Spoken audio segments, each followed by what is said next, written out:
Hello student, आपके अपने YouTube channel winner board पे आपका स्वागत है।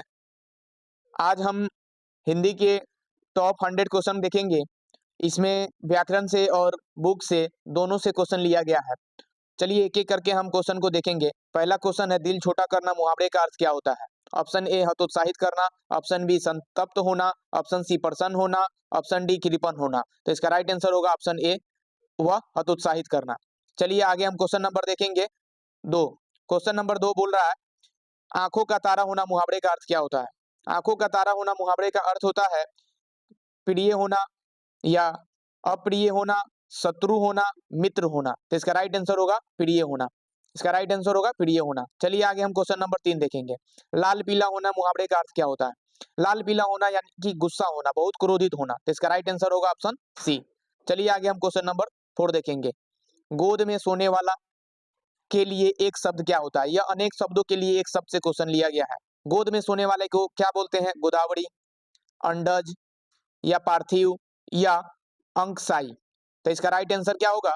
वह इसका राइट आंसर होगा ऑप्शन सी। ऑप्शन सी इसका राइट आंसर होगा, अंकसाई। अंकसाई इसका राइट आंसर होगा। चलिए आगे हम क्वेश्चन नंबर 5 देखेंगे। शिक्षा शब्द जो है वह कैसा शब्द है? पुल्लिंग है, स्त्रीलिंग है, उभयलिंग है या इनमें से कोई नहीं है? तो शिक्षा शब्द जो है वह स्त्रीलिंग है। क्या है? स्त्रीलिंग है। चलिए इसका राइट आंसर ऑप्शन बी होगा। और इससे रिलेटेड और भी हमें क्वेश्चन आपको बता देते हैं कि स्त्रीलिंग शब्द की पहचान हम कैसे करते हैं। स्त्रीलिंग शब्द की पहचान करते हैं, कुछ इससे सूत्र होता है। जैसे हम बोलते जाते हैं, आप अपने कॉपी में नोट डाउन करिएगा। जैसे यहाँ पे शिक्षा जो है वह स्त्रीलिंग शब्द है। शिक्षा क्या है? स्त्रीलिंग शब्द है। और आगे देखेंगे, माला, माला जो होता है ये भी स्त्रीलिंग शब्द होता है और माला एक वचन है। और इसको बहुवचन बनाने के लिए हम लिखेंगे मलाए। मालाए क्या होगा? मलाए। तो जो शब्द में हम बहुवचन बनाते हैं वो शब्द जो होते हैं, ये माला भी स्त्रीलिंग है और मलाए भी स्त्रीलिंग है। इसको आप स्क्रीनशॉट जरूर ले लीजिएगा। आगे हम बताते हैं आपको कि जिस भी शब्द में आ आए, ठीक है, और आ से आए आ जाए उसके अंत में, वो शब्द स्त्रीलिंग होता है। क्या होता है? स्त्रीलिंग। जैसे हम कुछ उदाहरण बोलते हैं, आप सुनिएगा ध्यान से। शाखा यह स्त्रीलिंग है। संज्ञा यह भी स्त्रीलिंग है। भाषा यह भी स्त्रीलिंग है। दवा यह भी स्त्रीलिंग है। लेकिन इसी का हम बहुवचन बनाएंगे, जैसे मलाए, शाखाएं, संज्ञाएं, भाषाएं, दवाएं, यह भी स्त्रीलिंग है। और भी शब्द है, घटना, रचना, सूचना या इच्छा, ये सब जो है आपको स्त्रीलिंग शब्द है। क्या है? स्त्रीलिंग शब्द है। आगे सुनिएगा, शिक्षा, दीक्षा, यह सब स्त्रीलिंग शब्द है। एक एक करके आप सुनिएगा। ज्वाला, पाठशाला, लता, कविता, वर्ता, विशेषता, हवा, दवा, वस्तु, धातु, वधु, ये सभी जो है हमने बोला है, सभी शब्द जो है स्त्रीलिंग है। तो आगे चलिए हम 6 नंबर क्वेश्चन को देखेंगे। 6 नंबर क्वेश्चन, सभा। सभा कौन सा शब्द है? सभा जो है पुल्लिंग शब्द है, स्त्रीलिंग शब्द है, उभयलिंग शब्द है या इनमें से कोई शब्द नहीं है? तो आप कमेंट जरूर करें। अभी जस्ट हमने बताया है कि सभा कैसी शब्द होती है। सभा जो होती है वह कैसे शब्द होती है? तो इसका राइट आंसर होगा ऑप्शन बी, स्त्रीलिंग शब्द होती है। कैसी होती है? सभा जो होती है स्त्रीलिंग होती है। और कहीं आपसे पूछ दे कि सभाएं क्या होती है, सभाएं, तो सभाएं भी क्या होती है? स्त्रीलिंग होती है। सभाएं क्या होती है? स्त्रीलिंग होती है। इसके इसी में इसका प्लूरल हम बना देंगे तो भी सभाएं भी स्त्रीलिंग हो जाएगी। चलिए हम आगे हम क्वेश्चन नंबर 7 देखेंगे। क्वेश्चन नंबर 7, परीक्षा शब्द कैसी शब्द है? परीक्षा कैसा शब्द है? तो परीक्षा है ऑप्शन ए पुल्लिंग शब्द, ऑप्शन बी स्त्रीलिंग शब्द, ऑप्शन सी उभयलिंग शब्द या इनमें से कोई नहीं। तो इसका राइट आंसर क्या होगा? इसका राइट आंसर जो होगा वह ऑप्शन बी, स्त्रीलिंग होगा। परीक्षा जो होगा वह स्त्रीलिंग होगा। कैसा होगा? स्त्रीलिंग होगा। चलिए हम आगे हम क्वेश्चन नंबर 8 देखेंगे। क्वेश्चन नंबर 8, घी शब्द कैसा है? घी जो है पुल्लिंग है, स्त्रीलिंग है या उभयलिंग है या इनमें से कोई नहीं है? तो घी शब्द जो है वह पुल्लिंग है। घी कैसा शब्द है? पुल्लिंग शब्द है। चलिए आगे हम क्वेश्चन नंबर देखेंगे 9। क्वेश्चन नंबर 9 देखेंगे। क्वेश्चन नंबर 9 बोल रहा है, वचन के कितने भेद होते हैं? वचन के कितने भेद होते हैं? तो वचन के जो होते हैं वह 5 भेद होते हैं, 10 भेद होते हैं, 2 भेद होते हैं या 3 भेद होते हैं। तो वचन के जो होते हैं कितने भेद होते हैं? तो वचन के 3 भेद होते हैं। वचन के 2 भेद होते हैं, सॉरी 2 भेद होते हैं। एक वचन, द्विवचन, बहुवचन। एक वचन, द्विवचन, बहुवचन। लेकिन हम ना हिंदी में एक वचन और बहुवचन की ही कल्पना करते हैं। एक वचन, एक वचन और दूसरा होता है बहुवचन। बहुवचन। तो इसका राइट आंसर क्या होगा? Option C. चलिए आगे हम क्वेश्चन नंबर 10। क्वेश्चन नंबर 10 देखेंगे। अग्नि का पर्यायवाची शब्द क्या होता है? पर्यायवाची के मतलब समानार्थी शब्द, समान समान अर्थ दे।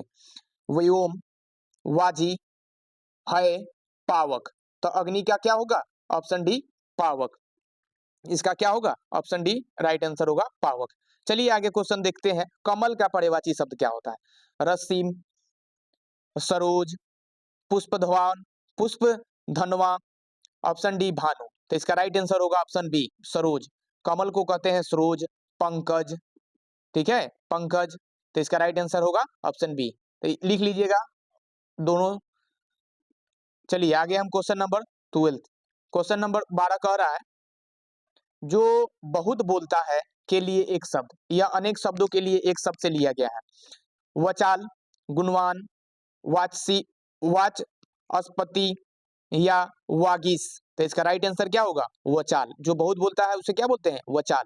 और जो कम बोलता है उसको क्या बोलते हैं? अल्पभाषी। जो मधुर बोलता है उसको क्या बोलते हैं? तो मितभाषी, जो मधुर बोलता है। चलिए आगे हम क्वेश्चन देखते हैं 13 नंबर। क्वेश्चन 13 नंबर जो है, जो पुरुष अभिनय करते हो उसको क्या बोलते हैं? एक शब्द में, अनेक शब्दों के लिए एक शब्द से लिया गया है। राजनेता, रचनाकार, अभिनेता, अनुभवी। तो इसका राइट आंसर होगा अभिनेता। जो पुरुष अभिनय करते हो तो उसे अभिनेता कहते हैं। आगे है 14 नंबर क्वेश्चन। 14 नंबर क्वेश्चन, जल में रहने वाला रहने वाली सेना, जो जल में जो सेना रहती है उसे क्या बोलते हैं? हमारे देश में 3 प्रकार की सेना होती है, आप सभी को मालूम है। जल सेना, थल सेना और वायु सेना। तो जल में रहती है उसे हम क्या बोलते हैं? भूसेना, अग्नि सेना, नौसेना या हवाई सेना। तो आपको सबको मालूम होगा इसका आंसर कि नौसेना जो होती है वो जल में रहती है, भूसेना थल पे रहती है, अग्नि सेना तो अग्नि जो अग्निवीर है, अग्नि सेना नहीं होगा, यहाँ की अग्नि सेना बोल रहा है। तो देखिए इसका राइट आंसर होगा ऑप्शन सी। और ये हवाई सेना तो जो हवा में हेलीकॉप्टर उड़ाते हैं, हवाई जहाज, तो उन्हें हवाई सेना कहा जाता है, जो एयरफोर्स में। चलिए आगे हम क्वेश्चन नंबर 15 देखेंगे। क्वेश्चन नंबर 15, तीव्र बुद्धि वाला के लिए एक शब्द क्या होता है? कुग्रास बुद्धि, सहृदय, विश्वस्त या आज्ञाकारी। तो देखिए यदि हमें कोई क्वेश्चन आ रहा है तो उसको हम तो डायरेक्ट आंसर देंगे, लेकिन नहीं आ रहा है तो ऑप्शन एलिमिनेट कर देंगे। ऑप्शन एलिमिनेट के मतलब कुछ गलत आंसर को काट देंगे। जैसे आज्ञाकारी तो होगा नहीं, कोई सोच सकते हैं कि आज्ञाकारी हो सकता है। विश्वस्त ये भी नहीं होगा, आज्ञाकारी नहीं होगा, सहृदय ये भी नहीं होगा। तो इसका राइट आंसर होगा ऑप्शन ए कुगा कुशाग्र बुद्धि। कुशाग्र बुद्धि वाले को बोला जाता है तीव्र बुद्धि, यानी कि जो बहुत ज्यादा सोच सके, यानी कि जो आम इंसान नहीं सोच सकता उससे ज्यादा सोच सकता है, तो उसे तीव्र बुद्धि यानी कि कुशाग्र बुद्धि कहते हैं। चलिए इसका राइट आंसर होगा ऑप्शन ए। आगे हम क्वेश्चन नंबर 16 देखेंगे। क्वेश्चन नंबर 16, कमल नयन शब्द में कौन सा समास है? द्वंद्व समास, कर्मधारय समास, द्विगु समास या तत्पुरुष समास। तो कमल नयन में जो है वह कौन सा समास है? कर्मधारय समास होगा। कौन सा समास होगा? कर्मधारय समास। क्यों कि कर्मधारय समास में जो है कर्म की पहचान होती है। इसमें 2 प्रकार की, विशेषता से और एक ना उसको कर्म से उसकी पहचान होती है। ठीक है, किसी से होती है? कर्म से। जैसे कि हम देखेंगे यहाँ पे एक द्विगु समास को के बारे में देख लेते हैं। द्विगु समास को हम समास को रिवीजन कर लेते हैं। द्विगु यानी कि गिनती के समास को क्या बोलते हैं? द्विगु समास। जैसे त्रिभुज, चतुर्भुज, पंचभुज या गिनती के समास को, गिनती के समास को द्विगु आप याद रखिएगा। द्विगु, द्विगु से आप याद रखिए द्विगु। द्विगु के यानी कि गिनती आया, संख्या वाला, तो संख्या वाला समास को हम द्विगु कहते हैं। द्वंद्व जिसमें बीच में हाइफन रहता है, द्वंद्व समास उसको बोलते हैं। कर्मधारय समास जिसमें कर्म बताया जाता है। तत्पुरुष समास जिसमें क्या हो, विभक्ति चिन्ह का क्या हो, लोप हो, उसे तत्पुरुष समास कहते हैं। चलिए कमल नयन क्या होगा? कर्मधारय समास। आगे हम देखते हैं क्वेश्चन नंबर 17। क्वेश्चन नंबर 17, आजीवन शब्द में कौन सा समास है? आजीवन, ऑप्शन ए अव्ययीभाव समास ऑप्शन बी, तत्पुरुष समास ऑप्शन सी, द्वंद्व समास ऑप्शन डी, कर्मधारय समास। तो कर्मधारय समास तो होगा नहीं क्योंकि यह इसमें क्रम बता नहीं रहा है। तत्पुरुष समास इसमें विभक्ति चिन्ह कोई है नहीं इसलिए ये नहीं होगा। द्वंद्व इसमें कोई हाइफन नहीं इसलिए ये नहीं होगा। तो इसका राइट आंसर क्या होगा? अव्ययीभाव समास। तो आप ना समास से जरूर रिवीजन कर लीजिएगा कंसेप्ट, इससे क्वेश्चन आता है, 3-4 क्वेश्चन हमेशा रहता है। चलिए ये जो अव्ययीभाव है, अव्ययीभाव में क्या होता है ना, लिंग के दृष्टि से, न कारक के दृष्टि, न वचन के दृष्टि से चेंज हो, ना बदले, उसे हम अव्ययीभाव समास कहते हैं। जैसे आजीवन, भरपेट, प्रत्येक, प्रतिदिन, ठीक है, ये सब जो है अव्ययीभाव समास है। चलिए आगे हम क्वेश्चन नंबर 18 देखेंगे। अग्रज, अग्रज और हाइफन अनुज शब्द में कौन सा समास है? तो आप जानते हैं, अभी जस्ट हमने बोला है कि जब भी हाइफन रहे, ठीक है, संयोजक चिन्ह, इसको बोलते हैं संयोजक चिन्ह। क्या बोलते हैं? संयोजक चिन्ह। पूछा जाता है एग्जाम में, संयोजक चिन्ह, याद रखिएगा, संयोजक चिन्ह होता है। जिस भी दो शब्दों के बीच, कोई दो शब्द है उसके बीच में यदि संयोजक चिन्ह है तो उससे हम क्या बोलते हैं? द्वंद्व समास। क्या बोलते हैं? द्वंद्व समास। तो इसका राइट आंसर क्या होगा? ऑप्शन बी इसका राइट आंसर होगा। चलिए आगे हम क्वेश्चन नंबर 19 देखते हैं। क्वेश्चन नंबर 19 बोल रहा है, नवरत्न शब्द में कौन समास है? नवरत्न, तो नौ के मतलब संख्या, गिनती आ गया। अभी जस्ट बोले हमने गिनती वाले समास को क्या बोलते हैं? द्विगु समास। तो इसका राइट आंसर होगा ऑप्शन डी। चलिए आगे हम क्वेश्चन 20 देखते हैं। आयुष्मान जो है इसका पर्यायवाची शब्द क्या होता है? लघुजीवी, चिरंजीवी, मनोहर या प्रियदर्शी। तो इसका राइट आंसर होगा चिरंजीवी। जब भी कोई हमें बड़े बुजुर्ग से जब आशीर्वाद लेते हैं, उनको प्रणाम करते हैं, तो वह हमें आयुष्मान भव, चिरंजीवी भव बोलते हैं। तो उसी का मतलब होता है आयुष्मान भव, चिरंजीवी भव के मतलब एक ही होता है। चलिए आगे हम क्वेश्चन देखेंगे 21 नंबर। क्वेश्चन 21 नंबर, पृथ्वी का पर्यायवाची शब्द क्या होता है? मिट्टी, भूमि, आकाश, आसमान, पताल। तो पृथ्वी का जो है पर्यायवाची भूमि होता है। क्या होता है? भूमि। चलिए आगे हम क्वेश्चन नंबर 22 देखेंगे। संधि के कितने भेद होते हैं? तो आपको सबको तो इसका आंसर मालूम होगा कि संधि के 3 भेद होते हैं। चलिए आगे हम क्वेश्चन नंबर और एक बार रिवाइज कर लेते हैं कि संधि के 3 भेद होते हैं कौन कौन। स्वर संधि, लिखते जाइएगा। पहला स्वर संधि, दूसरा व्यंजन संधि, तीसरा विसर्ग संधि। क्या होता है? विसर्ग संधि, विसर्ग संधि। तो आप जानते हैं कि यह संधि के भेद है। किसके भेद है? संधि के। संधि के कितने भेद होते हैं? 3 भेद। पहला स्वर, दूसरा व्यंजन, तीसरा विसर्ग संधि। लेकिन स्वर के कितने होते हैं? 5 भेद। स्वर संधि के कितने भेद होते हैं? 5। तो एक बार फिर से रिवाइज कर लेते हैं हम कि संधि के कितने भेद होते हैं। संधि के जो होते हैं 3 भेद होते हैं, और संधि के एक जो भेद है जिसका नाम है स्वर, उसके कितने होते हैं? 5 भेद। तो चलिए इसका राइट आंसर क्या होगा? वो ऑप्शन सी इसका राइट आंसर होगा। चलिए आगे हम क्वेश्चन नंबर 23 देखते हैं। क्वेश्चन नंबर 23, दिगंबर शब्द का संधि विच्छेद क्या होता है? दिक जोर अंबर, या दिग जोर अब्बर, या दी जोर गंबर, या दिगम जोर र, दिगंब जोर र। तो इसका राइट आंसर होगा दिक जोर अंबर। ई जो है हलंत क वाला, दी क आई हलंत जोर अंबर, क्या होगा? दिगंबर। इसका राइट आंसर ऑप्शन ए होगा। चलिए आगे हम दूसरा क्वेश्चन देखते हैं। यशोदा शब्द का संधि विच्छेद क्या होता है? यसा जोड़ दा, यसा जोड़ दा, यसी जोड़ दा, या यस जोड़ दा। तो यशोदा का संधि विच्छेद जो होता है यस, यस हलंत जोड़ दा, ठीक है, तो यशोदा। इसका राइट आंसर क्या होगा? ऑप्शन डी इसका राइट आंसर होगा। ऑप्शन डी इसका राइट आंसर होगा। चलिए आगे हम क्वेश्चन नंबर 25 को देखते हैं। क्वेश्चन नंबर 25,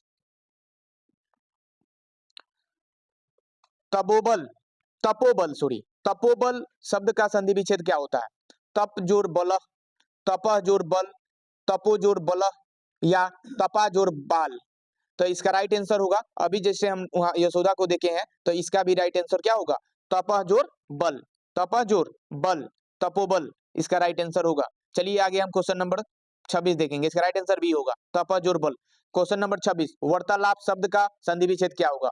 वर्ता जोर अलाप, वर्ता जोर अलाप, वात जोर अलाप, वर्ता जोर लाप, वाता जोर लाप। तो इसका राइट आंसर क्या होगा? इसका राइट आंसर होगा वता जोर लाप, अलाप, वर्ता जोर अलाप। इसका राइट आंसर होगा वर्ता जोर अलाप। ऑप्शन ए इसका राइट आंसर होगा। ऑप्शन ए इसका राइट आंसर होगा। चलिए आगे हम क्वेश्चन नंबर आगे देखते हैं। Question number 27। महेश शब्द का संधि विच्छेद क्या होता है? महेश, महाजोर इस, महेजोर स, महजोर हेस और महाजोर ईस। तो इसका राइट आंसर होगा महाजोर ईस, महेश। इसका राइट आंसर होगा ऑप्शन डी। इसका राइट आंसर होगा ऑप्शन डी। चलिए आगे हम क्वेश्चन देखते हैं 28। Question number 28। कठोर शब्द का विलोम क्या होता है? ऑप्शन ए कली, ऑप्शन बी कुसुम, ऑप्शन सी कोमल, ऑप्शन डी मुकुल। तो इसका राइट आंसर होगा ऑप्शन सी। ऑप्शन सी यानी कि कोमल। कठोर यानी कि हार्ड है, तो उसका कोमल होगा, एकदम सॉफ्ट नर्म। ठीक है, चलिए आगे हम क्वेश्चन नंबर 29 देखते हैं। स्तुति शब्द का विलोम क्या होता है? स्तुति मतलब किसी की गुणगान करना, ठीक है, प्रशंसा करना। तो ऑप्शन ए, इसका उल्टा खोजना है। ऑप्शन ए द्वेष, ऑप्शन बी निंदा, ऑप्शन सी प्रशंसा, ऑप्शन डी घृणा। तो देखिए स्तुति मतलब प्रशंसा, इसका तो इसी पर्यायवाची शब्द है, तो ये होगा नहीं। स्तुति यानी जब प्रशंसा, प्रशंसा जान लिए यानी कि किसी की जब प्रशंसा होती है उसके उल्टा क्या होगा? उसकी निंदा होती है, बुराई होती है। तो इसका राइट आंसर ऑप्शन बी। इसका राइट आंसर ऑप्शन बी होगा। इसका राइट आंसर होगा ऑप्शन बी। चलिए आगे हम क्वेश्चन नंबर 30 देखेंगे। Question number 30। कनिष्ठ शब्द का विलोम क्या होगा? कनिष्ठ, कनिष्ठ के मतलब क्या होता है? कनिष्ठ के मतलब होता है छोटा। तो इसका क्या होगा? ऑप्शन बी इसका राइट होगा, ज्येष्ठ। चलिए आगे हम क्वेश्चन नंबर 31 देखेंगे। आगे क्वेश्चन कर रहा है अतरंग शब्द का विलोम क्या होता है? अतरंग का मतलब क्या होता है? जब भी हम कोई चीज देखते हैं तो उसे नहीं कहते हैं अतरंग अजीब दिख रहा है, ठीक है, यानी कि अतरंग होता है, ठीक है। तो इसका राइट आंसर क्या होगा? आप कमेंट जरूर करिएगा। चलिए आगे हम क्वेश्चन नंबर 32 देखेंगे, इसका विलोम खोजना था। 32 क्वेश्चन देखते हैं। तिमिर, तिमिर शब्द का विलोम क्या होता है? तिमिर का मतलब क्या होता है? अंधकार। जब अंधेरा जो होता है, निशा, अंधकार यानी कि निशा जो होता है, निशा वाली जो रात्रि होती है, आपने अक्सर दुर्गा पूजा में सुना होगा कि निशा पूजा यानी रात्रि पूजा जो होती है उसी को रात बोलते हैं, ठीक है, रात्रि बोलते हैं, ठीक है। इसका पर्यायवाची है तिमिर, निशा, रात्रि, ये सब पर्यायवाची है। तो इसका उल्टा क्या होगा? जब रात है तो रात का उल्टा क्या होता है? दिन, यानी कि रात में क्या होता है? अंधेरा। तो अंधेरा का उल्टा क्या होगा? विलोम शब्द प्रकाश। तो इसका राइट आंसर होगा ऑप्शन सी। चलिए आगे हम 33 नंबर क्वेश्चन देखते हैं। 33 नंबर क्वेश्चन, कृष्ण, कृष्ण शब्द का विलोम क्या होता है? काला, शुक्ल, लाल, पीला, क्या होता है? तो ऑप्शन इसका बी होगा राइट आंसर। ऑप्शन बी इसका राइट होगा शुक्ल। क्या होगा? शुक्ल। चलिए आगे क्वेश्चन नंबर 34। विज्ञान शब्द में उपसर्ग कौन है? उपसर्ग और प्रत्यय आपने पढ़ा होगा, जिसको इंग्लिश में सफिक्स और प्रीफिक्स बोलते हैं। जो शब्द के आगे लगकर शब्द का अर्थ बदल देता है उसे हम क्या बोलते हैं? उपसर्ग बोलते हैं। क्या बोलते हैं? उपसर्ग। उपसर्ग बोलते हैं, याद रखिएगा। और जो शब्द के पीछे लगकर शब्द का क्या बदल देता है? अर्थ बदल देता है, उसे क्या बोलते हैं? प्रत्यय। लिखिएगा कि शब्द के आगे जुड़कर किसी शब्द का अर्थ बदल दे उसे उपसर्ग बोलते हैं, और जो शब्द के पीछे लगकर किसी शब्द का अर्थ बदल दे उसे हम प्रत्यय बोलते हैं। तो इसी में पूछ रहा है कि विज्ञान में कौन सा उपसर्ग है? तो विग या वी या वी या व। तो विज्ञान में वी जोड़ ज्ञान, वी जोड़ ज्ञान, बी जोड़ ज्ञान से ही मिलके क्या बना है? विज्ञान। तो इसका राइट आंसर क्या होगा? ऑप्शन बी इसका राइट आंसर होगा। क्या होगा? ऑप्शन बी इसका राइट आंसर होगा। चलिए आगे हम देखते हैं क्वेश्चन नंबर 35। पुरातन शब्द में उपसर्ग कौन है? बड़ी आसान क्वेश्चन होता है, यदि आप इसे कर लेते हैं तो आपको नंबर अच्छा मिलेगा, इसमें गलत होने की कम ही संभावना रहती है। चलिए, पुरातन शब्द में कौन सा उपसर्ग है? पुरातन शब्द में पुरातन में कौन सा उपसर्ग होगा? तो पुरातन में पूरा होगा या पूरा होगा या पूरा होगा या पू होगा। तो पुरातन शब्द में पूरा, पूर जोड़ आतन, आतन, पुरातन, ठीक है। तो इसका राइट आंसर होगा ऑप्शन ए। ऑप्शन ए इसका क्या होगा? Right answer. Sorry, option C. Option C इसका जो होगा राइट आंसर होगा, ठीक है। चलिए आगे हम क्वेश्चन नंबर 36 देखेंगे। Question number 36। आदिकाल शब्द में उपसर्ग कौन है? आदिकाल, तो आदि होगा इसका राइट आंसर। चलिए आगे हम क्वेश्चन नंबर 37 देखेंगे। ममेरा शब्द में प्रत्यय कौन है? ममेरा, ममेरा शब्द में प्रत्यय कौन है? ममेरा शब्द में प्रत्यय कौन है? तो इसका जो राइट आंसर क्या होगा? ममेरा। प्रत्यय पूछ रहा है, प्रत्यय यानी कि जो शब्द के पीछे लगकर शब्द के अर्थ बदल देता है। तो एरा क्या होगा? एरा। इसका राइट आंसर होगा एरा। ऑप्शन ए जो होगा इसका राइट आंसर होगा। ममेरा में एरा जो है इसका क्या है? प्रत्यय है जो शब्द के पीछे लग रहा है। चलिए आगे क्वेश्चन नंबर हम देखेंगे 38। क्वेश्चन नंबर 38 बोल रहा है पढ़ाई। पढ़ाई शब्द में कौन सा प्रत्यय है? पढ़ाई। पढ़ाई, ठीक है। तो पढ़ जोर आई, पढ़ जोर आई मिलके ही बना है क्या? पढ़ाई। तो इसका राइट आंसर क्या होगा? ऑप्शन ऑप्शन ए इसका राइट आंसर होगा। चलिए आगे हम क्वेश्चन नंबर देखते हैं 39। क्वेश्चन नंबर 39 इसका राइट आंसर 38 का ए होगा। क्वेश्चन नंबर 39 बोल रहा है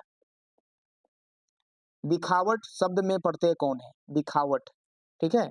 तो प्रत्यय पूछ रहा है तो दिख जोड़ आवट, दिख जोड़ आवट। तो इसका राइट आंसर क्या होगा? Option D. चलिए आगे हम क्वेश्चन नंबर 40। शास्त्र शब्द का विलोम क्या होगा? शास्त्र, विलोम नहीं विशेषण। तो संज्ञा और सर्वनाम, संज्ञा और सर्वनाम की जो विशेषता बताता है उसे हम क्या बोलते हैं? विशेषण। तो शास्त्र यहाँ पे क्या है? संज्ञा है, ठीक है। तो इसका विशेषण, विशेषण बनाए होंगे अक्सर अपने 10th क्लास में, अक्सर हमने प्रैक्टिस किया है 9th क्लास में। तो शास्त्र का विशेषण क्या होगा? शास्त्रीय। क्या होगा? शास्त्रीय। ऑप्शन बी इसका राइट आंसर होगा। चलिए आगे हम क्वेश्चन नंबर 41 देखेंगे। क्वेश्चन नंबर 41 रंग का विशेषण क्या होगा? रंग, रंग का विशेषण। तो रंग का होगा रंगीन। क्या होगा? रंगीन। ऑप्शन डी इसका राइट आंसर होगा। क्योंकि आसान क्वेश्चन है इसलिए हम जल्दी जल्दी कर रहे हैं। वेद, वेद शब्द का विशेषण क्या होगा? वैदिक। वेद का क्या होगा? वैदिक, वैदिक, याद रखिएगा।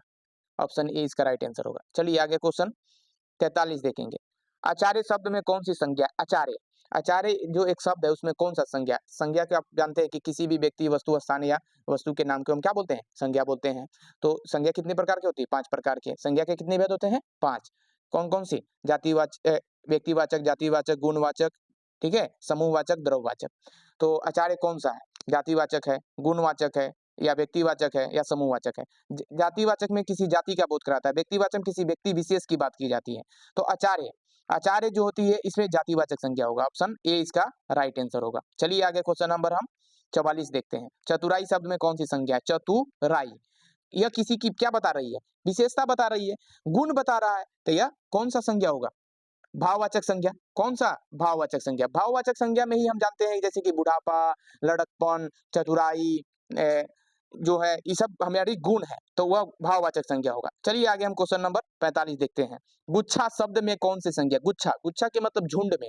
तो झुंड वाले मतलब समूहवाचक संज्ञा। जब दल हो गया समूहवाचक संज्ञा, सेना समूहवाचक संज्ञा, मेला समूहवाचक संज्ञा, भीड़ समूहवाचक संज्ञा, या जिस क्लास में आप पढ़ते हैं वो क्लास समूहवाचक संज्ञा, ठीक है। तो चलिए उसी प्रकार गुच्छा भी ये क्या हो गया? समूहवाचक संज्ञा। आगे है क्वेश्चन नंबर 46। क्वेश्चन नंबर 46 प का उच्चारण स्थान क्या होता है? अक्सर ना इससे उच्चारण स्थान से बहुत क्वेश्चन आता है, ठीक है। कि प वर्ग, प वर्ग की मतलब क्या होता है? प फ ब भ, प फ ब भ म। आप नहीं समझिएगा कि हम आपको क ख ग घ सिखा रहे हैं। ऐसे हमने प वर्ग के मतलब समझा रहे हैं कि प फ ब ये सब होता है, ठीक है। कहीं लिखा लगा क वर्ग, क वर्ग मतलब क ख ग घ। च वर्ग मतलब च छ ज झ, ट वर्ग ट ठ द ध, त वर्ग त थ द ध, प वर्ग प फ ब भ, ठीक है, म तक। तो यह उच्चारण स्थान वाले से क्वेश्चन बहुत पूछता है। तो आप हमें बताइए कि पवर्ग का उच्चारण स्थान क्या है? ओष्ठ है। कहां से है? ओष्ठ से। जब भी पवर्ग पूछे, प में के कोई भी लेटर पूछ दे, कोई भी शब्द, फ, फ का उच्चारण स्थान ओष्ठ, ब उच्चारण स्थान ओष्ठ, ठीक है। तो आप याद रखिएगा। चलिए एक बार हम इसको ना लिख लेते हैं, आपको हम लिखवा देते हैं, लिख लीजिएगा। कवर्ग, क वर्ग, कवर्ग का उच्चारण स्थान क्या होता है? कवर्ग का होता है कंठ। क्या होता है? कंठ, कंठ है, ठीक है। चलिए आगे हम दूसरा देखते हैं। कवर्ग यानी क ख ग घ सब, इसमें यदि आपसे पूछ दे कि घ का उच्चारण स्थान तो भी कंठे होगा, क्योंकि इसमें कवर्ग टोटल आ जा रहा है, ठीक है, याद रखिएगा। चलिए आगे हम क्वेश्चन नंबर को आगे देखते हैं दूसरा, टवर्ग। चवर्ग पहले देख लेते हैं। च वर्ग, चवर्ग का उच्चारण स्थान क्या होगा? तो चवर्ग का उच्चारण स्थान आप हम कमेंट करें कि क्या होगा, हम आपको बताते हैं। तो चवर्ग का जो उच्चारण स्थान होगा, च छ ज झ ये सब जो उसको बोलते हैं चवर्ग, याद रखिएगा। टवर्ग, टवर्ग का क्या होगा? ट ठ ड ढ, ट ठ ड ढ ढ अड़, याद रखिएगा। टवर्ग का त थ द ध, ठीक है। क्या होता है? त थ द ध। तो आगे हम इसको देख लेते हैं कि इसका उच्चारण स्थान क्या होगा। तो चलिए लिखिएगा आप सभी। चवर्ग, चवर्ग का तालु क्या होगा? तालु। एक बार बोल के देख लीजिएगा, ठीक है? जो मूर्धा जो होता है उसको बोलते हैं, ठीक है? याद रखिएगा। आगे हम एक बार देख लेते हैं टवर्ग, टवर्ग, टवर्ग का क्या होगा? टवर्ग, टवर्ग, ट, ट, तालु जो है जीभ के ऊपर जा रहा है, सट रहा है, तो ई तालु होगा, ठीक है? टवर्ग का तालु होगा। अब तवर्ग, तवर्ग, तवर्ग, त थ द ध, दंत होगा। तवर्ग का क्या होगा? दंत होगा, ठीक है? याद रखिएगा।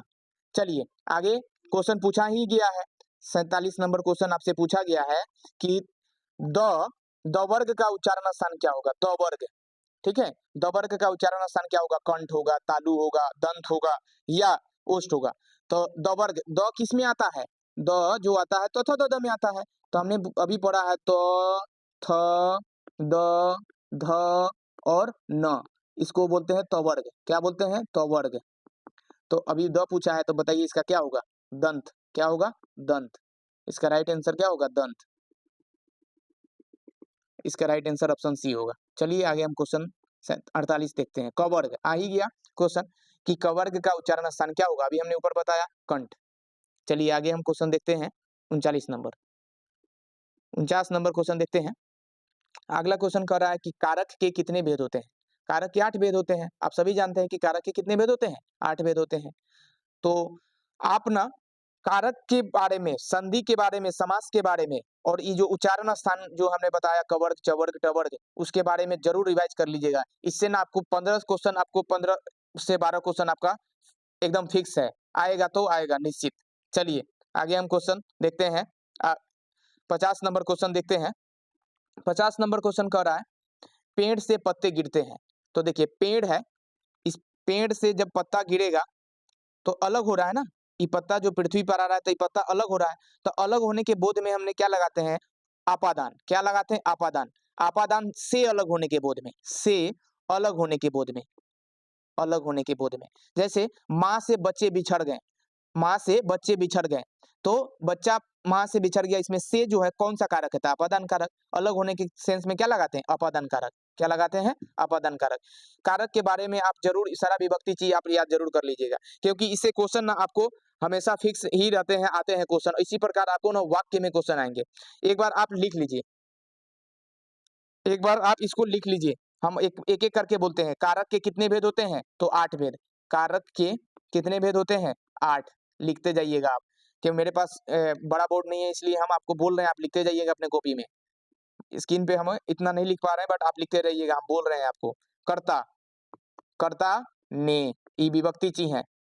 कर्ता ने, कर्म को, कर्म को, लिखते जाइएगा आप।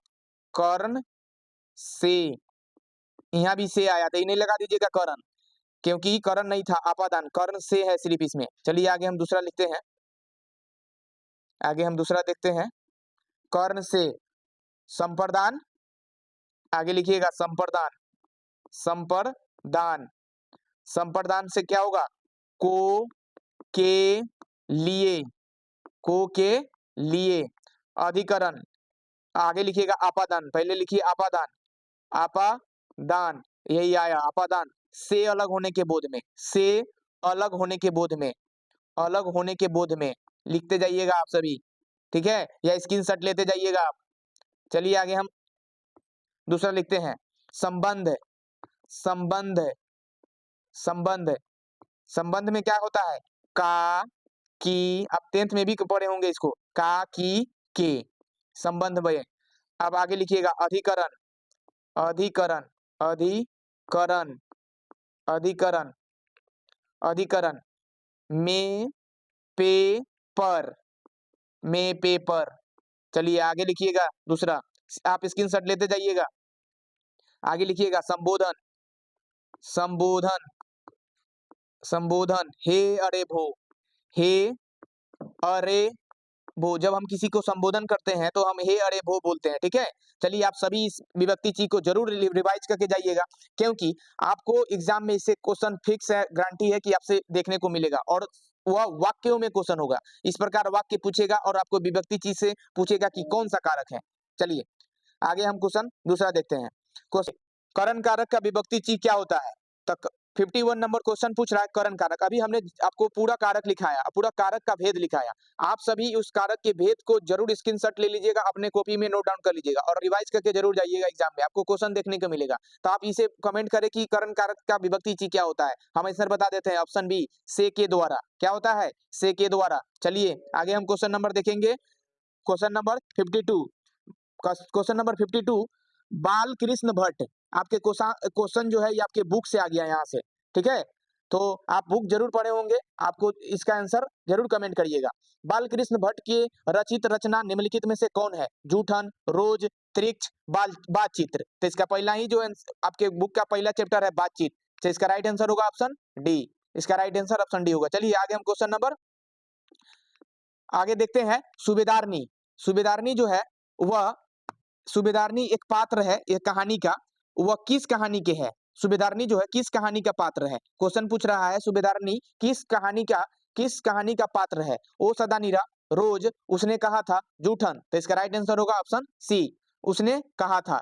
ठीक है, चलिए इसका आप कमेंट करिएगा इसके लेखक के नाम। उसने कहा था जो चैप्टर है उसके लेखक के नाम जरूर कमेंट करिएगा। चलिए आगे क्वेश्चन नंबर हम देखेंगे 54। उसने कहा था किस प्रकार की कहानी है? चरित्र प्रधान, व्यंग प्रधान, हास्य प्रधान, धर्म प्रधान। तो इसका राइट आंसर क्या होगा? इसका राइट आंसर आप कमेंट करें कि इसका राइट आंसर क्या होगा। यदि आपका क्वेश्चन आ रहा है तो इसका राइट आंसर जो आप कमेंट करें, इसका राइट आंसर होगा ऑप्शन ए, चरित्र प्रधान। इसमें चरित्रों के बारे में बताया गया, चरित्र प्रधान की कहानी है। ठीक है, उसने कहा था। आगे हम क्वेश्चन नंबर देखेंगे 55। रामधारी सिंह दिनकर। रामधारी सिंह दिनकर की रचना निम्नलिखित में से कौन है? तिरिक्ष, अर्धनारीश्वर, शिक्षा, संपूर्ण क्रांति। तो इसका राइट आंसर होगा ऑप्शन बी, अर्धनारीश्वर। अर्धनारीश्वर के लेखक कौन है?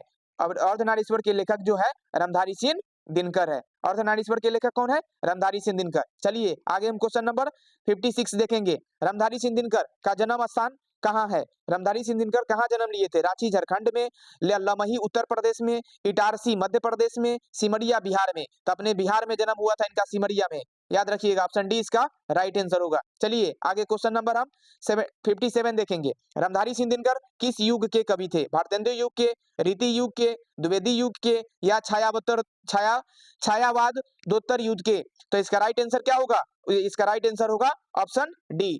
यह जो छायावादी युग के कवि थे, तो इसका राइट आंसर होगा ऑप्शन डी। चलिए आगे हम क्वेश्चन नंबर देखेंगे 58 नंबर क्वेश्चन कर रहा है निम्नलिखित में से किस शीर्षक कहानी में गैंग्रीन का उल्लेख किया गया है? गैंग्रीन जो होती है एक प्रकार की बीमारी होती है, यह किस चैप्टर से लिया गया? इसमें किस कहानी में इसका जो है जिक्र किया गया है? ओ सदानीरा में, तिरिक्ष में, शिक्षा में, या रोज में? तो इसका राइट आंसर क्या होगा? ऑप्शन डी, रोज में। चलिए आगे क्वेश्चन नंबर देखते हैं। रोज शीर्षक कहानी की नायिका कौन थी? रोज में जो एक नायिका थी, जो पात्र थी, वह कौन थी? तो इसका राइट आंसर क्या होगा? वह ऑप्शन बी होगा, मालती। चलिए आगे हम क्वेश्चन नंबर देखेंगे 16। क्वेश्चन नंबर 16 का रहा है कि अज्ञेय के पिता का क्या नाम था? आपने इस अज्ञेय के बारे में 10th में भी पढ़ा था। सच्चिदानंद हीरानंद वतस्यान इनका पूरा फुल नाम है। इनके पिता का नाम क्या है? इन्हीं के नाम में छुपा हुआ है, सच्चिदानंद हीरानंद शास्त्री। क्या नाम है? हीरानंद शास्त्री। इनका पूरा नाम होता है सच्चिदानंद हीरानंद वतस्यान अज्ञेय। तो उन्हीं के इनके पूरे नाम में इनके पिता का नाम छुपा है, हीरानंद। तो याद रखिएगा, ये आपसे थोड़ा एक लॉजिकल टाइप से आप याद करिएगा तो आपको लंबे समय तक चीजें याद रहेंगी। चलिए आगे क्वेश्चन नंबर 61। भगत सिंह की रचना निम्नलिखित में से कौन है? एक लेख एक पत्र, संपूर्ण क्रांति, ओ सदानीरा, उसने कहा था। तो इसका राइट आंसर क्या होगा? ऑप्शन ए, एक लेख और एक पत्र भगत सिंह के द्वारा लिखा गया। चलिए आगे 62 नंबर क्वेश्चन। चौर कैसी ताल है? यह चौर किस प्रकार की ताल है? उथले, चौड़े, गहरे, या लंबे? तो चौर जो होती है एक उथले ताल होता है। कैसा ताल है? उथले ताल है। याद रखिएगा, यह उथले ताल होते हैं। चौर जो है उथले ताल, ऑप्शन ए इसका राइट आंसर होगा। चलिए आगे क्वेश्चन नंबर 63 देखेंगे। बिस्नी किस कहानी की? बिस्नी नामक जो पात्र है वह किस कहानी शीर्षक एकांकी की पात्रा है? आषाढ़ का एक दिन, आधे अधूरे, सिपाही की माँ, या लहरों के राजहंस? तो इसका राइट आंसर होगा ऑप्शन सी, सिपाही की माँ। बिस्नी जो है एक पात्र है इस सिपाही की माँ की कहानी के। चलिए आगे हम क्वेश्चन नंबर 64 देखते हैं। ओ सदानीरा शीर्षक निबंध के निबंधकार कौन है? जगदीश चंद्र माथुर, हजारी प्रसाद द्विवेदी, नामवर सिंह या भगत सिंह? तो इसका राइट आंसर क्या होगा? इसका राइट आंसर जो होगा नामवर सिंह। ओ सदानीरा में जो है इसके राइट आंसर जगदीश चंद्र माथुर है, नामवर सिंह नहीं, जगदीश चंद्र माथुर। ऑप्शन ए इसका राइट आंसर होगा। चलिए आगे हम क्वेश्चन नंबर 65 देखेंगे। क्वेश्चन नंबर 65, बहुजन संप्रेषण के माध्यम नामक पुस्तक के रचयिता कौन है? जयप्रकाश नारायण, मल्यज, जगदीश चंद्र माथुर, मोहन राकेश? तो इसका राइट आंसर क्या होगा? इसका राइट आंसर होगा ऑप्शन सी जगदीश चंद्र माथुर। चलिए आगे क्वेश्चन नंबर हम देखेंगे 66। क्वेश्चन नंबर 66 बोल रहा है दलित साहित्य का सौंदर्य शास्त्र नामक आलोचना पुस्तक के रचनाकार कौन है? जो रचयिता है वो कौन है? ओम प्रकाश वाल्मीकि, मल्यज, दिनकर या जे कृष्ण? तो ओम प्रकाश वाल्मीकि इसका राइट आंसर होगा। यह दलित साहित्य के बारे में बहुत लिखते हैं ओम प्रकाश वाल्मीकि, तो इसका राइट आंसर ऑप्शन ए हो गया। चलिए आगे क्वेश्चन नंबर देखेंगे 67। ओम प्रकाश वाल्मीकि या कलीराम किस शीर्षक पाठ के पात्र है? ऑप्शन ए तिरिक्स के, जूठन के, ओ सदानीरा के, सिपाही की माँ के? तो ओम प्रकाश वाल्मीकि जो है वह किस शीर्षक पाठ के जो पात्र हैं? तो इसका राइट आंसर क्या होगा? वह ऑप्शन बी होगा, ओ सदानीरा। चलिए आगे हम देखेंगे क्वेश्चन नंबर 68। 68 क्वेश्चन नंबर बोल रहा है आदमी यथार्थ को जीता है, आदमी यथार्थ को जीता ही नहीं यथार्थ को रचता भी है। यह कथन किस लेखक ने कहा है? जे कृष्णमूर्ति ने, नामवर सिंह ने, मल्यज का या उदय प्रकाश का? तो इसका राइट आंसर क्या होगा? ऑप्शन सी मल्यज के द्वारा कहा गया था। मल्यज ने कौन से चैप्टर लिखे थे उसका कमेंट करिएगा जरूर आंसर उसका।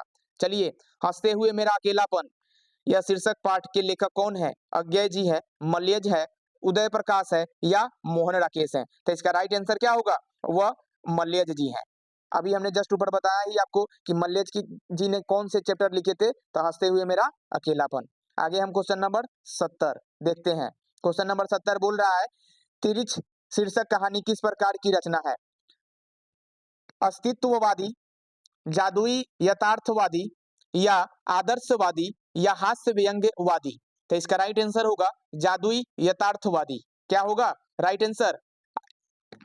जादुई यथार्थवादी, ऑप्शन बी इसका राइट आंसर होगा। चलिए आगे क्वेश्चन नंबर 71 देखेंगे। क्वेश्चन नंबर 71, जे कृष्णमूर्ति की रचना निम्नलिखित में से कौन है? जूठन, बातचीत, रोज, शिक्षा? तो इसका राइट आंसर होगा ऑप्शन डी शिक्षा। चलिए आगे क्वेश्चन नंबर हम देखेंगे 72। क्वेश्चन नंबर 72 कह रहा है लीडबेटर के अनुसार जे कृष्णमूर्ति क्या थे? लीडबेटर के अनुसार जो थे वो जे कृष्णमूर्ति क्या थे?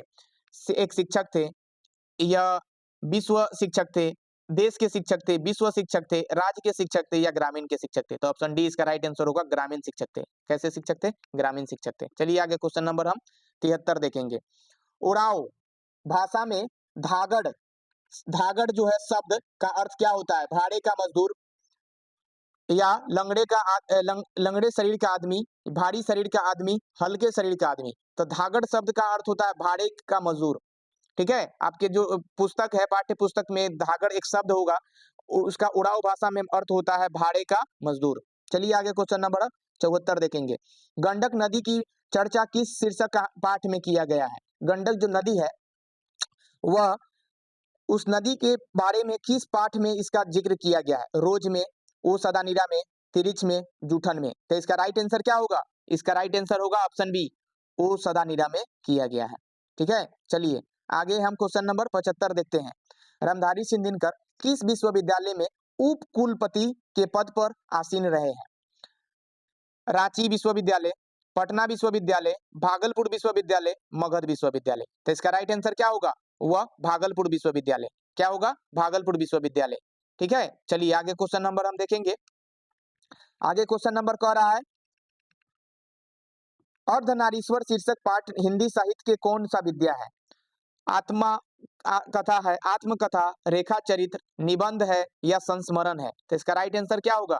इसका राइट आंसर होगा ऑप्शन सी, निबंध है। क्या है? निबंध है। चलिए आगे हम क्वेश्चन नंबर देखेंगे 77। स्पीच का उद्देश्य सुनने वाले के मन में जोश और उत्साह पैदा कर देना है। यह युक्ति, यह बात किसके द्वारा कहा गया है? रघुवीर सहाय के द्वारा, अशोक वाजपेयी की द्वारा, प्रेमचंद्र के द्वारा, बालकृष्ण भट्ट के द्वारा। तो इसका राइट आंसर होगा ऑप्शन डी, बालकृष्ण भट्ट के द्वारा बातचीत में यह बात कहा गया है। चलिए आगे हम क्वेश्चन नंबर देखते हैं 78। क्वेश्चन नंबर 78, प्राकृतिक वर्णन से संबंधित कविता कौन है? जिसमें प्राकृतिक के बारे में वर्णन किया गया है, कौन सा ऐसा कविता है? हार जीत, उषा, अधिनायक, छप्य। तो इसका राइट आंसर होगा ऑप्शन बी, उषा।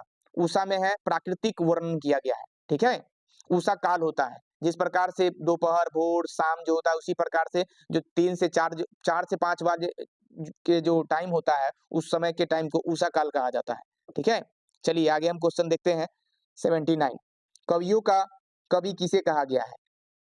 समेश्वर बहादुर सिंह को, पंत को, निराला को, प्रसाद को। तो कवियों का कवि किसे कहा गया है? समेश्वर बहादुर सिंह को। ऑप्शन ए इसका राइट आंसर होगा। ऑप्शन ए इसका राइट आंसर होगा। चलिए आगे क्वेश्चन नंबर हम 80 देखते हैं। मुक्तिबोध का पूरा नाम क्या होता है? मुक्तिबोध का पूरा नाम क्या है? मुक्ति, माधव मुक्तिबोध, गजानन मुक्तिबोध, गजानन माधव मुक्तिबोध या गजानन माधव। तो इसका पूरा नाम होता है गजानन मुक्तिबोध, गजानन माधव मुक्तिबोध। मुक्तिबोध का पूरा नाम क्या था? गजानन माधव मुक्तिबोध। ऑप्शन सी इसका राइट आंसर होगा। चलिए आगे हम क्वेश्चन नंबर 81 देखते हैं। ज्ञानेंद्र पति किस प्रशासनिक पद पर कार्यरत थे? रेलवे पदाधिकारी, कारा अधीक्षक, सेना अधिकारी, जिला अधिकारी। तो इसका राइट आंसर ऑप्शन बी होगा, कारा अधीक्षक, कारा अधीक्षक। आगे हम देखेंगे गांव का घर शीर्षक कविता के कवि कौन है? गांव के घर शीर्षक कविता के कवि कौन है? Option A Bhushan, option B Surdas, option C Nabhadas, option D Gyanendra Pati. तो इसका राइट आंसर क्या होगा? इसका राइट आंसर जो होगा वह ऑप्शन डी होगा, ज्ञानेंद्र पति। ऑप्शन डी इसका राइट आंसर होगा। चलिए आगे क्वेश्चन नंबर 83 देखेंगे। उषा शीर्षक कविता में कवि कौन है? रघुवीर सहाय, सोमेश्वर बहादुर सिंह, जयशंकर प्रसाद, ऑप्शन डी सुभद्रा कुमारी चौहान। तो इसका राइट आंसर होगा सोमेश्वर बहादुर सिंह। ठीक है, अक्सर ना कविता और उसके लेखक के नाम से क्वेश्चन भर भर के रहता है आपके एग्जाम में। आप ना आपके बुक के प्रथम ही चैप्टर पेज पे लिखा रहता है, एक साइड कविता के नाम, एक साइड उसके लेखक के नाम। आप उसको ना रट ले, उससे आपको ऑब्जेक्टिव सब्जेक्टिव सभी में आपको हेल्प मिलेगी। ठीक है, चलिए देख रहे हैं कि क्वेश्चन हमेशा उससे चैप्टर और उसके लेखक के बारे में पूछ रहा है। जैसे सुभद्रा कुमारी चौहान, यह कौन से चैप्टर की लेखिका है? तो यह पुत्र वियोग की लेखिका है। ठीक है, तो आप जरूर कमेंट करिएगा। चलिए आगे हम क्वेश्चन नंबर अगला देखें। तुलसीदास का जन्म कहाँ हुआ था? राजापुर बंदा उत्तर प्रदेश में, निहालपुर इलाहाबाद उत्तर प्रदेश में, संयोगपुर ग्वालियर मध्य प्रदेश में, या कसिया कुशीनगर उत्तर प्रदेश में। तो इसका राइट आंसर क्या होगा? इसका right answer option A, Rajapur Banda Uttar Pradesh में हुआ था। चलिए आगे क्वेश्चन नंबर 85 देखते हैं। कवि भूषण की कविता में कौन सा रस पाया जाता है? कवि भूषण जो है उनकी कविता में कैसा रस पाया जाता है? वात्सल्य रस, वात्सल्य रस, भक्ति रस, वीर रस, श्रृंगार रस। भक्ति रस यानी कि उनके कहानी में भक्ति वाला रस। श्रृंगार रस यानी कि कहानी को ना श्रृंगार, जैसे कि कुछ कुछ वर्ड जो होता है उसको सजाने के लिए जो श्रृंगार, जैसे स्त्रियां लड़कियां जो श्रृंगार करती है, हमारी माताएं बहनें जो श्रृंगार करती है, उसी प्रकार ना शब्दों को पिरोने के लिए, शब्दों को अच्छा बनाने के लिए ना शब्दों को कुछ उसमें कुछ अच्छा अच्छा शब्द जोड़ा जाता है, जैसे अनुस्वार, बिंदु, चंद्रमुंदु, तो उसको श्रृंगार रस बोलते हैं, श्रृंगार बोलते हैं। ठीक है, एक होता है वीर रस। वीर रस में क्या होता है? बहादुरी बताया जाता है, वीरता के बारे में बताया जाता है। तो ये अक्सर भूषण जो होते थे ना, भूषण जो एक कवि हैं, वह अक्सर ना बहादुरी वाले कविता लिखाते थे, इसलिए उनको वीर रस कविता कहा जाता है। ठीक है, तो इसका राइट आंसर ऑप्शन सी होगा। चलिए आगे हम क्वेश्चन नंबर 86। जयशंकर प्रसाद रचित महाकाव्य निम्नलिखित में से कौन है? कामायनी, साकेत, उर्वशी, प्रिय प्रवास। तो इसका राइट आंसर क्या होगा? इसका राइट आंसर होगा ऑप्शन ए, कामायनी। कामायनी जो होती है ये अक्सर हर एग्जाम हमने देखा है पीवाईक्यू, तो अक्सर ही पूछा गया था कामायनी किसके द्वारा रचित है? तो जयशंकर प्रसाद के द्वारा। चलिए आगे हम क्वेश्चन नंबर 87। सुभद्रा कुमारी चौहान का जन्म कहाँ हुआ था? सुभद्रा कुमारी चौहान के बारे में अभी देखा है हमने, पुत्र वियोग की जो नामक कविता है उसकी लेखिका है यह। इनका जन्म कहाँ पे हुआ था? संयोगपुर में, राजापुर में, कसैया कस्या में या निहालपुर में। तो इसका राइट आंसर क्या होगा? इसका राइट आंसर जो होगा ऑप्शन डी इसका राइट आंसर होगा, निहालपुर में। कहाँ पे हुआ था? निहालपुर में। लेखक के परिचय के बारे में आप जरूर पढ़ लीजिएगा, क्वेश्चन जरूर पूछता है इससे। पुत्र वियोग शीर्षक कविता की कवित्री कौन है? अभी हमने ऊपर देखा है, इसका राइट आंसर ऑप्शन ए होगा, सुभद्रा कुमारी चौहान। और इनका जन्म कहाँ पे हुआ था? निहालपुर में। 89, मेरा खोया हुआ खिलौना कब तक मेरे पास अब तक मेरे पास न आया।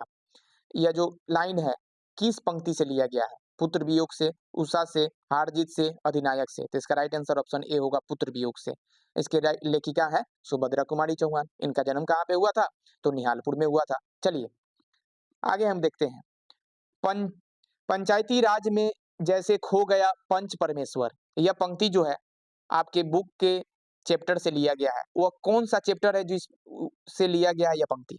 अधिनायक से, हार-जीत की, या घर गाँव की घर की, या जन जन का चेहरा एक। तो इसका राइट आंसर क्या होगा? वह इसका राइट आंसर ऑप्शन सी होगा, घर गाँव के घर से। गाँव के घर में ये जो चैप्टर है आपका उसी से लिया गया है, पंचायती राज में जैसे खो गया पंच। चलिए आगे क्वेश्चन नंबर हम आगे देखते हैं। 91 क्वेश्चन कह रहा है, प्यारे नन्हे बेटे का शीर्षक कविता का नायक कहाँ का रहने वाला था? प्यारे नन्हे बेटे जो शीर्षक जो कविता है उसका नायक जो था कहाँ का रहने वाला था? भिलाई छत्तीसगढ़ का, रांची झारखंड का, पटना बिहार का, या जयपुर राजस्थान का। तो इसका राइट आंसर क्या होगा? ऑप्शन ए भिलाई छत्तीसगढ़ का। ठीक है, चलिए आगे क्वेश्चन देखते हैं। दानव दानव जो है दुरात्मा एक, दानव दुरात्मा एक मानव की आत्मा एक, दानव दुरात्मा एक मानव की आत्मा एक। यह पंक्ति किस शीर्षक कविता से लिया गया है? गांव की घर से, उषा से, उषा के, या जनजन का चेहरा एक, या अधिनायक से। तो इसका राइट आंसर क्या होगा? इसका राइट आंसर जो होगा वह ऑप्शन नंबर सी होगा, जनजन की चेहरा एक से। चलिए आगे हम क्वेश्चन नंबर 93 देखते हैं। छत्रसाल दशक शीर्षक जो कृति के रचनाकार कौन है? तुलसीदास, जायसी, नाभादास, भूषण। तो इसका राइट आंसर होगा भूषण, डी होगा। चलिए आगे देखते हैं। कवि जायसी की रचना निम्नलिखित में से कौन है? कवित, कड़बक, छाप्य, उषा।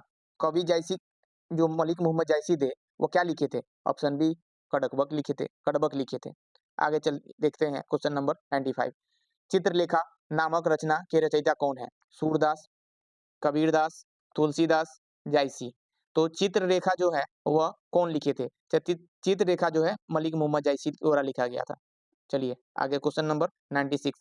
जायसी की किस भक्ति शाखा की कवि है? जायसी जो थे मलिक मोहम्मद जायसी वो कैसी भाषा के कवि थे? प्रेम मार्मिक, ज्ञान मार्मिक, राम मार्मिक, कृष्ण मार्मिक। ठीक है, तो इसका राइट आंसर क्या होगा? प्रेम मार्मिक। या प्रेम के बारे में लिखते थे, अक्सर प्रेम मार्मिक प्रसंग लिखते थे। चलिए आगे हम क्वेश्चन नंबर हम देखते हैं 97 क्वेश्चन कह रहा है, सूरदास किस काल के कवि है? सूरदास जो थे किस काल के कवि हैं? आदिकाल के, भक्ति काल के, रीति काल के, आधुनिक काल के। तो आदिकाल यानी कि बहुत पहले जो प्राचीन काल में जो कवि होते थे उसे आदिकाल बोलते हैं। जैसे कि वाल्मीकि जो हो गए वो आदि कवि हैं, आदिकाल के कवि हैं। ठीक है, आगे देखते हैं कि भक्ति काल यानी कि भक्ति वाले जो काल चलता है उन्हें भक्ति काल, उस काल में जो कविताएं लिखे थे उन्हें भक्ति काल कहते हैं। जैसे रामायण हो गया, जो महाभारत उस समय जो लिखा गया था तो भक्ति काल में, जिसमें आते हैं अपना तुलसीदास का जो आते हैं वो भक्ति काल में आते हैं। आगे हम देखते हैं रीतिकाल। रीतिकाल जो 97 नंबर क्वेश्चन कर रहा है कि यह सूरदास जो थे वो किस काल के हैं? तो आधुनिक काल यानी कि अभी जो कवि जो लिखेंगे उसको आधुनिक काल कहते हैं। रीतिकाल यानी कि जो आधुनिक काल जो और भक्ति काल के बीच में जो काल में लिखेंगे उसे रीतिकाल में कहते हैं। ठीक है, और सूरदास क्या होता है? वो भक्ति काल में लिखते हैं। ठीक है, सूरदास जो है भक्ति काल, तुलसीदास भक्ति काल। ठीक है, चलिए आगे हम क्वेश्चन देखते हैं 98। पाठ्य पुस्तक में सूरदास रचित पद कहाँ से लिया गया है? सूर सूर सारावली से, सूर सागर से, या साहित्य लहरी से, या राधा राधा रस कीली से। तो इसका राइट आंसर ऑप्शन बी होगा, सूर सागर से लिया गया। सूरदास जो है वह उनकी जो पद है वह सूर सागर से लिया। ऑप्शन बी इसका राइट आंसर होगा, ऑप्शन बी इसका राइट आंसर होगा। चलिए आगे क्वेश्चन नंबर हम, श्रेष्ठ महाकाव्य कौन है? तुलसीदास ने क्या श्रेष्ठ महाकाव्य रचित थी? उर्वशी को, रामचरितमानस को, रामायण को, साकेत को। तो इसका राइट आंसर होगा ऑप्शन बी, रामचरितमानस की रचना किसने की थी? तुलसीदास ने की थी। क्वेश्चन नंबर 100 कह रहा है, निम्नलिखित में से कौन लोक नायक कहे जाते हैं? जयप्रकाश नारायण, रामधारी सिंह दिनकर, मोहन राकेश, ओम प्रकाश वाल्मीकि। तो इसका राइट आंसर होगा ऑप्शन ए। ऑप्शन ए जो है वह लोकनायक के नाम से जाने जाते हैं। चलिए, इसी के साथ वीडियो कैसा लगा आप कमेंट जरूर करें और अपना स्कोर जरूर बताएं, ठीक है। और सभी आप सभी जो है क्वेश्चन बुक में जो राइटर के नाम है और उनके लेखक के नाम जरूर याद कर ले, आपके एग्जाम में भर-भर के क्वेश्चन आता है, ठीक है। चलिए, thank you for watching video. और वीडियो अच्छा लगा हो तो आप इसे शेयर करें अपने दोस्तों के बीच, ठीक है। और चैनल को सब्सक्राइब करें, क्योंकि आप लोग वीडियो देखते हैं और चले जाते हैं। और आप लाइक करिएगा, कमेंट करिएगा और चैनल को सब्सक्राइब करिएगा। इससे क्या होगा कि हम लोगों के मोटिवेशन बढ़ेंगे और आपको इससे अच्छा वीडियो बना के, ठीक है, और ज़्यादा कंटेंट लाने की कोशिश करेंगे हम लोग।